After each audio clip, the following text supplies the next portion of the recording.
दोस्तों, अमेरिका के पूर्व टॉप एडवाइजर ने भारत पर ऐसा आरोप लगाया है जो अगर सच निकला तो पूरी दुनिया का गेम बदल सकता है। लेकिन असली सवाल है, सच क्या है? और जब इस पर डॉक्टर एस जयशंकर ने जवाब दिया तो अमेरिकी नेताओं की जलन आसमान पर पहुंच गई। और यही नहीं, इस पूरे मामले से जुड़ी एक और बड़ी खबर सामने आई है।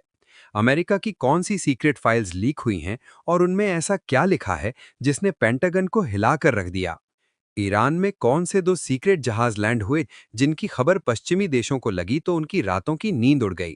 इसके अलावा भी कई बड़े अपडेट सामने आ रहे हैं जिनकी चर्चा आपको शायद मेन स्ट्रीम मीडिया में देखने को नहीं मिलेगी।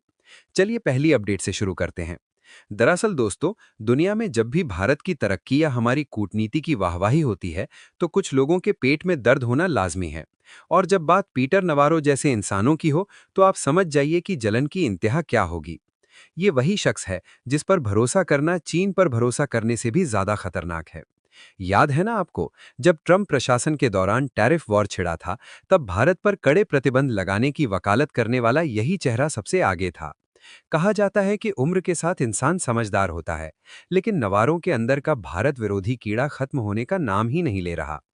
अब मैं ऐसा क्यों कह रहा हूं, जरा गौर से देखिए इस खबर को।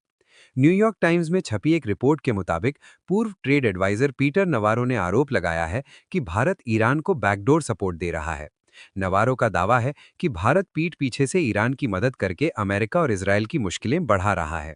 उनका सीधा आरोप है कि ईरान आज इस युद्ध में अगर टिका हुआ है तो उसमें भारत की मदद का बड़ा हाथ है। अब आप सोच रहे होंगे कि पीटर ने ऐसा बेतुका तर्क दिया क्यों। दरअसल हाल ही में भारत के 3 गैस टैंकर और एक O'Neill tanker straight of Hormuz से बिना किसी नुकसान के सुरक्षित भारत पहुंचे। इनमें लाखों टन एलपीजी और करीब 8,800 टन मुर्बन क्रू कच्चा तेल था। पीटर को ये बात हजम नहीं हो रही कि जहां ईरान बाकी देशों के जहाज़ों को निशाना बना रहा है, वहीं भारतीय तिरंगा लगे जहाज़ों को आंच तक क्यों नहीं आई। उनके मुताबिक ये भारत और ईरान की मिली भगत है। वो तो यहाँ तक कह रहे हैं कि भारत अमेरिका और अरब देशों के साथ डबल गेम खेल रहा है और दुनिया को भारत पर भरोसा नहीं करना चाहिए। लेकिन पीटर साहब को कौन समझाए कि ये मिली भगत नहीं बल्कि दशकों पुरानी दोस्ती और कूटनीति है। ईरान भारतीय जहाज़ों को रास्ता इसलिए देता है क्योंकि भारत उसका दुश्मन नहीं है। हमने मुश्किल वक्त में ईरान को मानवीय सहायता भेजी है। आज भी जब ईरान का एक जंगी जहाज भारत में मरम्मत के लिए खड़ा है तो भारत ने उनके 250 सैनिकों को पनाह दी है। ये वो संस्कार हैं जिन्हें अमेरिका शायद न समझे, लेकिन ईरान इनकी कद्र करता है। ईरान और भारत के रिश्ते इतने मजबूत हैं कि इजरायल का सच्चा दोस्त होने के बावजूद भारत को ईरान से कोई खतरा नहीं होता।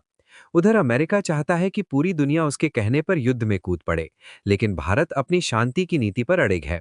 भारतीय विदेश मंत्रालय और एएस जयशंकर साहब ने साफ कर दिया है कि अगर ईरान हमें कुछ रियायतें दे रहा है तो इसका मतलब ये बिल्कुल नहीं कि हम किसी को धोखा दे रहे हैं। ये युद्ध हमारा है ही नहीं।